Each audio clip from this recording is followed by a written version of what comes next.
Okay, y'all energy is. Whoosh. We're gonna move that. We're gonna change that real quick. So we have our last couple of sessions here. Again, we're in a track that's focused on some kind of fundamentals around FIDO and passkeys. And one of the things that maybe isn't talked about as much is, besides like deployment, what happens before deployment. You need to really do an internal sales process within your organization to ensure everyone is on the same page. But then what do? What does a project plan look like from there? So that is what Ryan Rowcliffe, who is a field CTO at Hyper, is here to talk about. So I will hand it to him. And it's not 3:35, it's 3:30, okay. Thank you, Megan. Of course. All right, so apparently we are on the home stretch and everybody's a little bit on the tired side, or they want to possibly get outside and enjoy the beautiful weather here in this terrible location that we're in. As Megan said, this is about trying to get to yes, but of course we have to belabor the point of why we exist and how much we hate passwords, because they can make plenty of memes over and over and over again on this topic. This is one. There's another one, which there's the password game, where you try to create a password and just keeps iterating over and over and over again about how many different characters or different items, or what's your mom's last name, plus your school's 5th grade teacher, but all these as requirements for password management. But that still belabors the point that we have a problem, and I have to continue to define the problem statement over and over again with the fact that there is more than just a password problem. It's also, can we trust who's authenticating at that time? We do have some statistics which kind of go back into initially, even though we want to deploy, but we need to sometimes get business on board with this idea. Plenty of businesses I've talked with, maybe the security architects or maybe some of the engineers are really wanting to go and take a project on and actually take passwords out of the equation, but the business isn't willing to make the investment. And once again, you have to have some things to help back that story up, and seeing that there's continuous failure with every breach, 2.9 million is a great example, as well as risk detection alone, which we used. I don't know how many people in here have been IAM focused, but we've had risk-based authentication for how long, yet people still have breaches and problems. There's still push bombing attacks taking place, and then we can always take heart with our lovely most recent one, which is the MGM story. Right, social engineering. We had a keynote from Rachel this morning, which is basically showing how she was easily able to work an inside employee, but imagine MGM and what task that person did. It's exactly what Rachel did. And verifying that actual employee or customer, how do you actually issue that initial credential?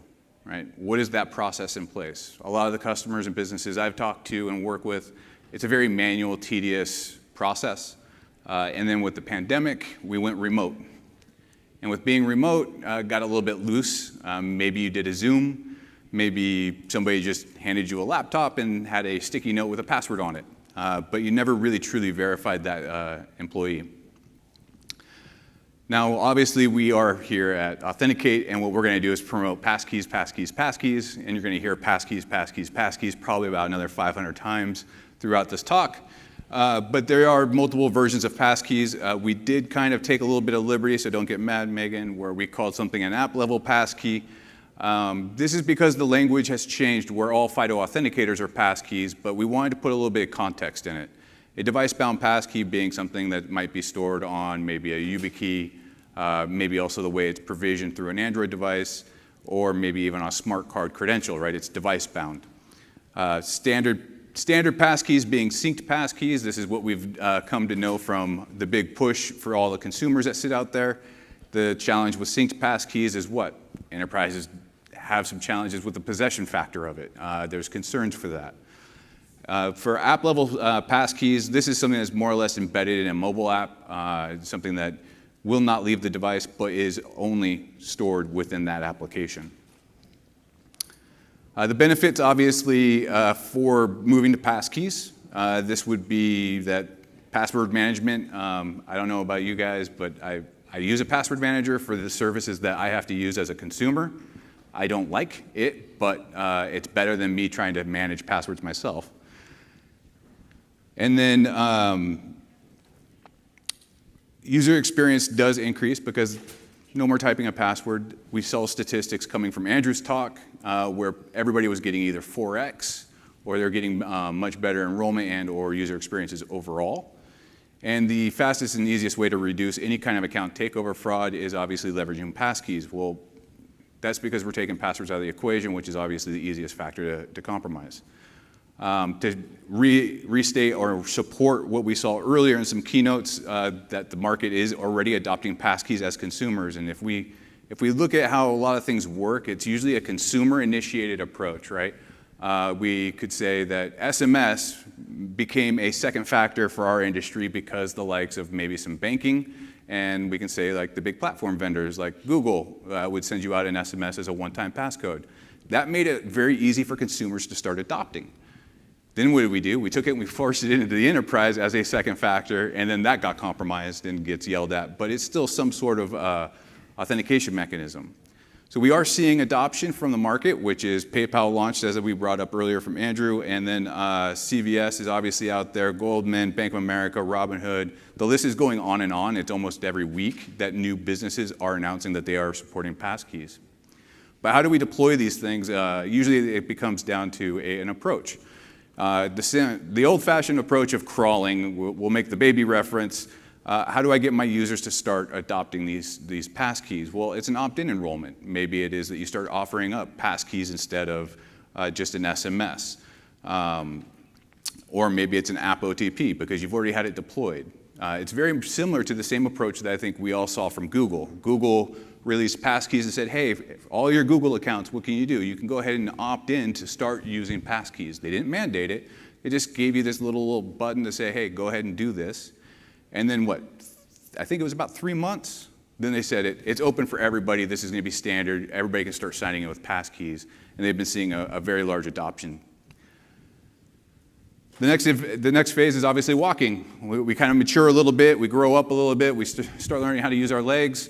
And then you start making your primary user experience geared towards passkeys. This is a way to kind of ease, maybe depending on what your community looks like, into just adopting those passkeys as a whole. But you still have a fallback for those SMS OTPs. Obviously, through a lot of these things, you want to use some of the same technologies and components that you may have had in place as you rolled out these MFA factors in the past, which would be some risk context and other things. Don't negate those things. I'm inferring that we keep that in place. And once we have success there, you can obviously start getting to the point where we get to put our legs under us and start running at full speed. And this is basically passkeys, eventually trying to get rid of all of SMS and passwords, and you basically work on retiring out those as a whole application flows. Look, depending on if you're a consumer-based application or if you're in the enterprise, it's going to be a little bit of a different approach. On consumers, we have to be a little bit more gentle because we don't want to hurt our revenue. On enterprise, we could be a little bit more abusive because we can dictate what we want to our employees to some extent, depending on how much feedback we're willing to listen to. So what's the next phase from that would be is that there's a couple evolutions. We can talk about passkeys all day, but it gets back to how do we truly understand who initially enrolled in that passkey? How did I verify that identity? How do I look at moving things on? How do we take a day one use case? How do I handle a new employee as I hand out a passkey to that new employee? Yes, there's going to be talks about identity verification. I apologize, it's going to happen. But you also need that continuous component too, which is the risk-based, which is daily access evaluations. You may be secured without having to have any passwords. You might be able to get away with the fact that you have a low risk situation and you don't need to take any actions based off of low risk signals, but there's still a possibility that you might see something risky popping up from some user behavior and you should probably block it, stop it, or announce to your SIM or to your SOC to take action. And this becomes obviously this lovely little circle that keeps moving around, and that means that you have to have some sort of adaptive layer, some integrations. Now, I'm pretty sure if we're here talking about an enterprise deployment, the businesses that I've interacted with have a huge investment already in a lot of tools. Probably more security tools than they can manage the data that's coming out of them, whether it be a CrowdStrike, a Zscaler, any other CASBs that we want to name. It could be Intune from Microsoft. It could be, let's go with Jamf. I mean, there's how many vendors we could start pulling from a list. Having that data as well as maybe a passkey authentication can give a lot more insight into the systems and what's going on, and also being able to take action. So one of the big dreams that we've had in the world of IAM is a continuous auth or a continuous evaluation. That is something that would be achievable if we have the right risk engines in place and the right evaluations taking place. And it also requires having enough context for every one of those authentications. Now, one of the things that I brought up earlier is how do we actually truly identify the user that is enrolling or being able to receive a passkey for our business? And this does come down to an identity verification requirement. And I know that there was a talk earlier, I believe, around identity verification. And our industry has a slight problem with it, in my opinion, and I think in Hyper's opinion, that we're taking what we would call KYC, right? The Know Your Customer, which is a financial mandate or a financial structure, and we're trying to enforce that upon something that's more like a Know Your Employee, right? The level of tolerance that we may have to run users through that KYC process where there's actually a high abandonment, there's a lot of workflow challenges. It's not necessarily the best user experience to get people onboarded in leveraging passkeys. So looking at things in which you can leverage might be holding maybe a manager accountable for the attestation of their employee. That could be a flow, making sure that that's audible and traceable. Using some things, obviously we have plenty of AI in the world, so facial recognition, matching the original anchored photo against that individual, or having your help desk being involved in being able to rely on that anchored photo, having facial recognition do that comparison, and actually doing a live interaction. Now, I've told this story before, and I've had people immediately come back with deepfake. There was a research, even from the previous DEF CON, from somebody from CyberArk that showed in live demonstration that he could become Jeff Moss, who's the organizer of DEF CON, on stage, showing his face manifest. Now, there is some problems with this technology today. I do believe it's going to actually refine over time. It's going to get cheaper. But that allows you to interact in a live context where you could challenge that person with human verification. We do still need to align with NIST, and when we do issue a credential or we do want to mark a user valid, right? If we want to give them an IAL2 ranking, we do need to go through specific steps as outlined by NIST in order to issue that, that status with them. Now, as I was saying a little bit earlier, we have other people in our business that we would want to sell a project to. Historically, when you talk authentication, it has bound you to talking to maybe the CISO, maybe a CIO. CTO is kind of in the mix. Mostly it's CISOs and CIOs that I've interacted with. But this actually impacts more than just them. You think about it, authentication is going to touch every user in a business. If you have an enterprise of 100,000 employees, that's 100,000 people that this is going to affect. And most likely, it's going to affect the end-using computing business as well, right? So if it's an enterprise that has 100,000 employees in it, most likely they have a team that's dedicated to desktop support, desktop management, endpoint management. So usually you have to get them on board as well. So preparing to convince other individuals in the organization is probably the very, very first step to getting buy-in.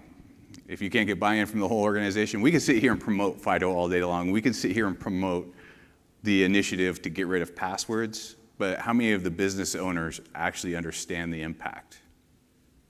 And that falls on us to actually have to go educate those business owners. That's where I've seen probably most of the projects either have a false start or just fail from the get-go, which is, it's not that important to us right now. We have this stuff in place. When we have all the evidence in the world to show what they have in place, the legacy MFA techniques are still failing. MGM has MFA in place with Okta. It didn't stop the attack, and that's a pretty hefty price point, right? At 100 million at least? That's a pretty decent, I mean, can you come up with 100 million in budget for preventive, or where you want to go with this. We can have these deep conversations on cost to benefit ratios all day long, but we do want to present that to the business owners so that we can get them on board with this initiative. And in supporting that, that's where it comes down to, these are numbers that are legitimate numbers from Forrester Research. I will thank Andrew for posting our research numbers on his slides at his keynote. This does come from, we did get a business avoidance risk number of about 80% to the business.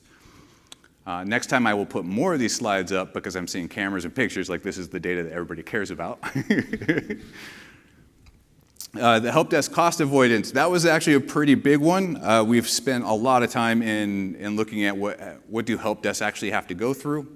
And they do spend a lot of time on password reset calls still. Now, some of us might be on the age side. I was working with a password, we called it the SSRP product. It was a self-service password reset tool. And this was like 2005.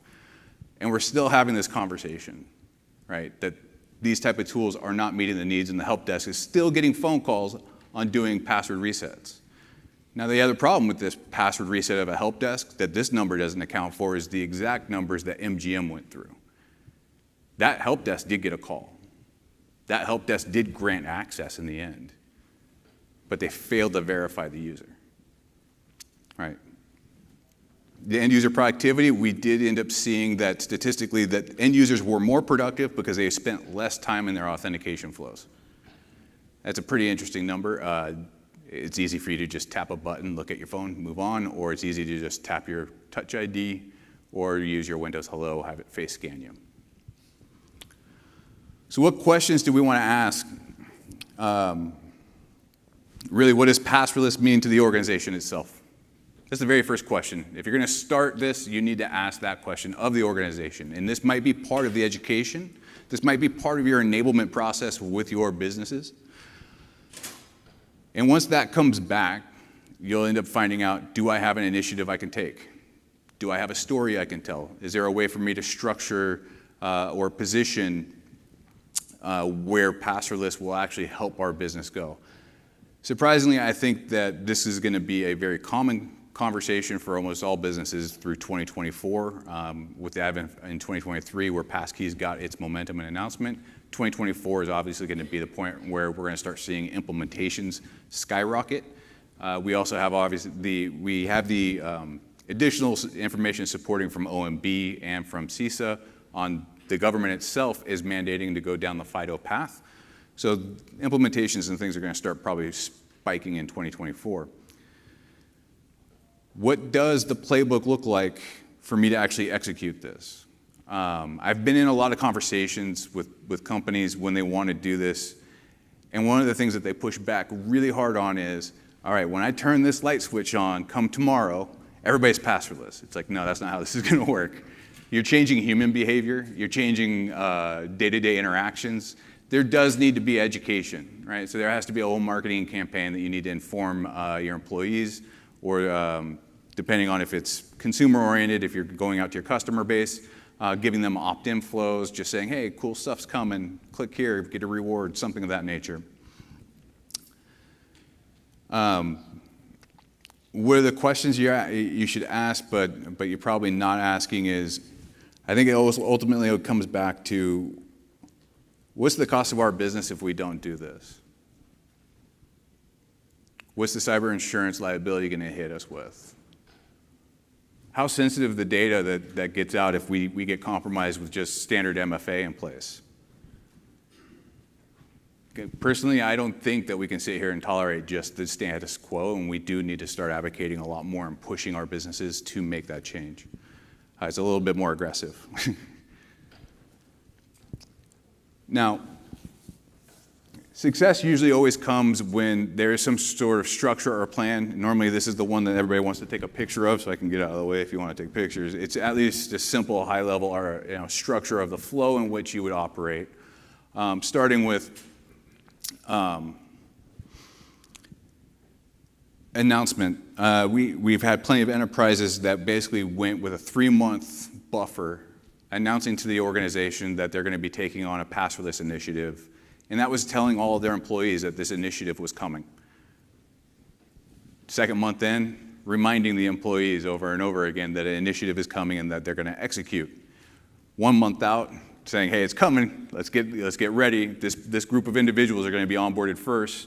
Started targeting that messages, and then they kind of keep weekly after that, advocating it. Through that onboarding, there was a bunch of education and training. Why? Because their day-to-day flows change. For us at Hyper, we basically have different ways you would authenticate. So this is kind of a story from our perspective, which is you will pick up your phone and you will push a button on your phone, and that's actually going to authenticate your workstation. You're not going to have to do anything other than, if you're on Windows, Control-Alt-Delete, and that's going to be your new login flow. So that is a complete different change than you hitting Control-Alt-Delete, typing in your password, and moving forward. So we do need to educate and train that there's going to be some big change for them. Testing is obviously required, making sure that users can adopt this, that they do not run into problems. So that test group would then give you feedback saying, hey, we ran into issues here, or you know what, this one specific use case that I do isn't being accounted for, and maybe that wasn't actually in the deployment plan to begin with, and you can be aware of it. From there, there's a constant promotion of it, right? So you have to keep running those marketing campaigns over and over and over again, and promoting that until you can see that number of users who are authenticating with a password within your enterprise. That number should be decreasing daily. And then driving enrollment and adoption. One of the best quotes, which is that I'm so embarrassed I took so long to actually do this enrollment, because it's so much easier. It's as easy as brushing my teeth, because this shows the human nature. Humans don't like change. Humans will fight something that they don't know or don't understand. And in the end, once this person went through this experience, they just realized they had built it up to be something that it never was. So through education, promotion, training, showing everybody living that positive, happy life, you can get your adoption. And I think I might be only about 5 minutes ahead. So with that, I don't have much more, but this goes into a thank you slide, so that's not nearly as attractive as that one. So I appreciate you guys for coming in the room, and I can make you a deal. If nobody asks any questions, you get an extra 5 minutes outside. No one's allowed outside. Not until later. No pools, nothing. Does anyone have any questions for Ryan? Okay, I do. Yeah, see, Oh, everybody wants to run outside. You had a slide that had the statistics on it, and there was a 30% statistic at the bottom. Yep. Right, go right there. That one, the end user productivity. What's the metric by which you measure the 30%? The 30% productivity is that, in essence, the time taken away from password resets or actually even the authentication events overall in total. So the time spent in the authentication process reduced by 30%? Correct. Time totally spent in essence, right? So time is reduced, and then also the time in which password resets for those users. So it's a combination of those two if you match those together. Teresa, you can't take pictures. Take pictures. Never.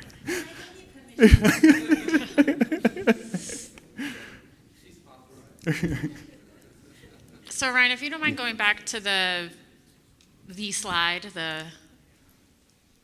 Oh, you want to go to the program slide? The program slide, yeah. There you go. So, any thoughts on choosing like first adopter groups? Like, what are the considerations there? And like how, let's say, for size-wise, like, is there a pilot? Is it just roll? Like, what is the advice there? So, yeah, I apologize. I missed that one. I should have talked about it. First adopter groups. The easy, low-hanging fruit first adopter group is going to be your IT staff. They are going to be the quickest, the easiest, and you can kind of get them to start promoting as well. From there, you kind of start branching out. We went in probably one of our larger ones where we saw the most success was the security team who was really advocating for it. Then it went out to the IT team on a broader scale. Then it went to the help desk, so the help desk was actually interacting with it being prepared for that. They knew what they were going to see when users started making calls. So they got their hands on, they got to feel it, they got to see what this new way of authenticating was. And then one business, I think, did a pretty interesting approach where, because it was large enough, each one of them, the VPs and business owners, was tasked from the CEO on a metric on how many of their employees had converted to passwordless, and then eventually it became part of their KPI and their metric on getting their employees onboarded as well.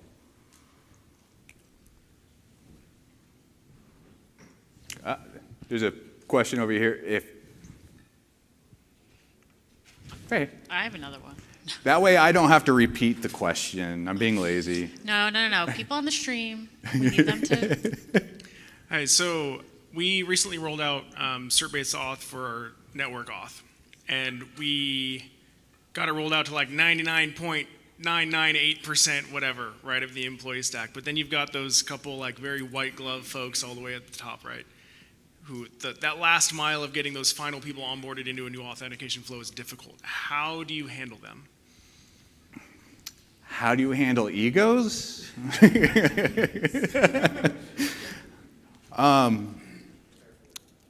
a couple approaches.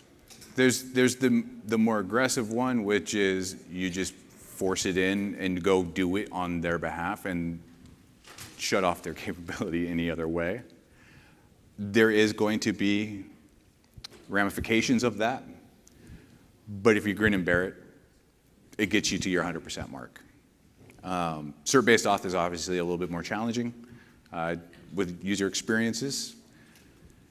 The other is that you basically force, so depending on the size of the company, I'm not going to assume, I can't read your badge, I don't know where you're from, but we have new SEC filing rules. So if you're under a public company, you have to report a breach within, I think, 4 days. That 2% or that 0.5% all need to sign waivers by the CISO saying that they're invoking that risk because they're actually impacting it, which means that when it comes to public filing, their names are on paper. So in essence, if you need to get that last mile, you have to hold them accountable on paper in a form or fashion other than saying, hey, the whole business is doing this. You might be Mr. So-and-so, but you're basically the one. And guess what? You're going to be a target. Because if you're an executive, you are an HVT, and depending on the business you're in, will dictate if they're going to get phished, if they're going to be attacked, if they're going to be targeted. So finding a way to put that challenge back out in there. And in a sense, it doesn't make you the bad guy. It makes the business basically saying you're responsible for the business. It's better than the ramifications of taking the hostile approach. All right. Thank you, Ryan. Please help me to thank Ryan. 4 o'clock. Excellent presentation. And if you have free time tomorrow, Teresa and I are going to have a wonderful time in another room. Hey, Megan. I'm not protective of And we're going to have a certain wonderful rooms, time just to talking be about clear. our topic. I'm not protective. It's not a competition. So we do have about 5 minutes for session transition time, and then we'll get started